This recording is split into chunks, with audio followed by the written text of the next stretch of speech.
Greetings, Sangechi. Welcome to our YouTube channel, Shabad Saar.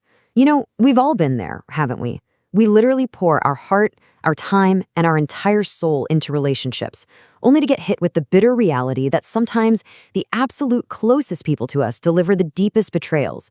It's a really harsh truth of the world we live in today. You give someone your absolute all, and yet they just walk away the very moment their own selfish needs are fulfilled. So today, we're going to unpack this deeply emotional reality. But more importantly, we're going to discover exactly how you can protect your peace and rebuild your unbreakable inner strength. There's a profound, albeit painful truth we just have to face. I have lost faith even in trust, for I have seen the most trusted people break it. Sangechi, isn't it wild how the people who swear up and down the most are often the exact ones who lie the most? The deep wisdom we're exploring today brings up a painfully accurate point. We've got to accept that, in a lot of cases, people only stay in our lives for exactly as long as they need us. Once their purpose is served, poof, their so-called loyalty just vanishes into thin air. It's a bitter pill to swallow for sure, but recognizing this temporary nature of worldly attachments, that's actually the very first step towards your true emotional freedom. When we really zoom in and look closely at our attachments, a vital comparison emerges. On one side, we have selfish, worldly ties. These are driven entirely by hidden motives. They're temporary, they're fleeting, and they vanish the exact second their needs are met. But think about the other side. Think about your true companion. What is that really? Well, it's your own hard work, your success, and your self-reliance. While a fair-weather friend or a partner might completely deceive you, your dedication and your own skills will never, ever betray you. When you learn to stand firmly on your own 2 feet, you completely stop depending on strangers for your happiness. Okay, let's dive into this. What is the actual foundation of all this heartbreak? Well, it's expectations. We build these grand, impossible castles in the air based on how we desperately want people to behave, rather than just accepting them for how they actually are. The hard truth is this: expectations are the actual root of all our sorrow. We attach our joy to the actions of others, essentially handing them the remote control to our emotions. When we accept someone to always be there, to always understand us, we're just setting ourselves up for an inevitable and really painful fall.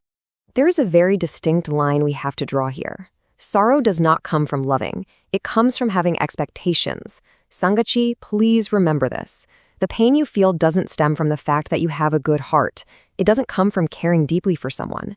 The pain actually comes from the burdensome, toxic expectations we attach to that love. When you love without demanding anything in return, you remain completely free. But the very moment you expect them to act a certain way or to prioritize you the way you prioritize them, that's when you invite sorrow right into your life. So the crucial point is, how do we actually guard ourselves? Well, here are some incredibly practical rules for life to protect your peace. First, never reveal your weaknesses.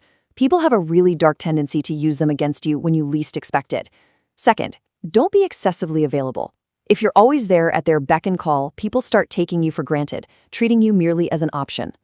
Third, stop expecting sweet words from selfish people. I mean, you simply cannot expect the song of a nightingale from a crow. And fourth, do not rush emotional decisions. Hasty choices made when you're in a state of emotional turmoil almost always lead to lifelong regret. This brings us to a crucial question, Sangechi. Why do we lose ourselves for those who don't even value our presence? Seriously, take a moment to really think about that. Why do we sacrifice our hard-earned peace, our sleep, and our happiness for people who treat us like a total afterthought? The insights we're unpacking highlight the sheer foolishness of this blind attachment. Running after someone who has stopped giving you their time isn't love, it's an illusion.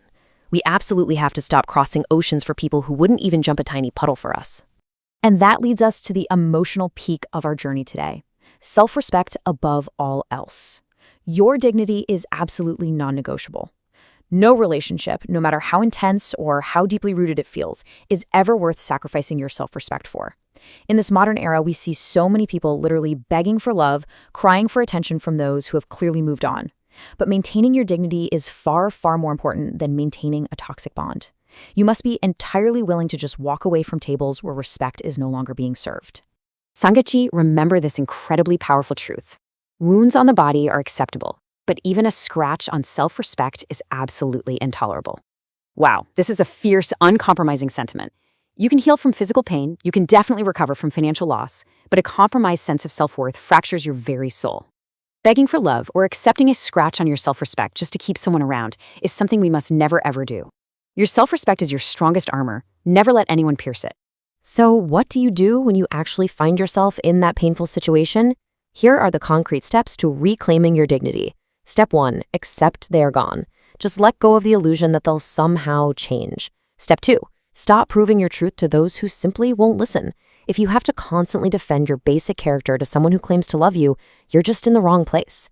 And step 3, end relationships lacking mutual respect. It is infinitely better to firmly, completely end a toxic relationship than to constantly exhaust your spirit fighting for a place in someone's life.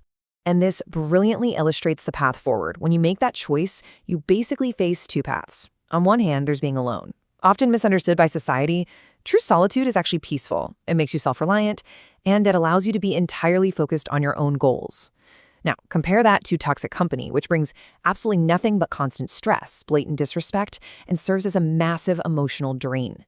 It is so much better to reign as a king or queen in your own solitary peaceful space than to live as a slave in the chaotic palace of a toxic relationship. We are now moving toward a very powerful conclusion, Sangachi. The ultimate goal isn't just to cut off the bad, but to really cultivate the good within yourself. Trust in yourself and find peace. You have to rebuild your life through a deep, unshakable inner calm. When you shift your focus from chasing people to chasing your own personal growth, your entire reality changes. You begin to understand that true companionship starts entirely with yourself.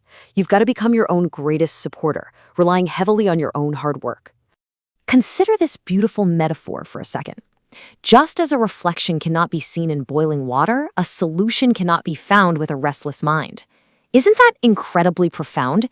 If your mind is constantly boiling over with anger or resentment and restless desires about what others are doing to you, you'll never see things clearly. Letting go of that anger is literally the absolute only way the waters of your mind can become still. And only in that complete stillness will you finally find life's true solutions and your ultimate peace. So here is your clear path forward, Sangaji. First, let go of unnecessary desires. It's our endless, unchecked desires that keep us totally tangled up in misery. Second, focus entirely on your own goals and your own hard work. Third, become your own charioteer in life. In this era, no one else is going to swoop in and save you. You have to guide your own chariot. And fourth, realize that true happiness comes purely from within. Empower yourselves. Your lasting success and your unshakable peace must be built entirely from the inside out. Which brings us to one last thought-provoking question about this entire story we've explored today. Are you ready to let go of toxic expectations and become your own greatest strength? I really want you to reflect on our journey today and the story of reclaiming yourself. What was your absolute biggest takeaway from all of this? I want you to answer this in the comments below. If you enjoyed this video, please like, share, and leave a comment. And if you're new to the channel, make sure to subscribe to Shabad Saar and stay connected. Shabad Saar.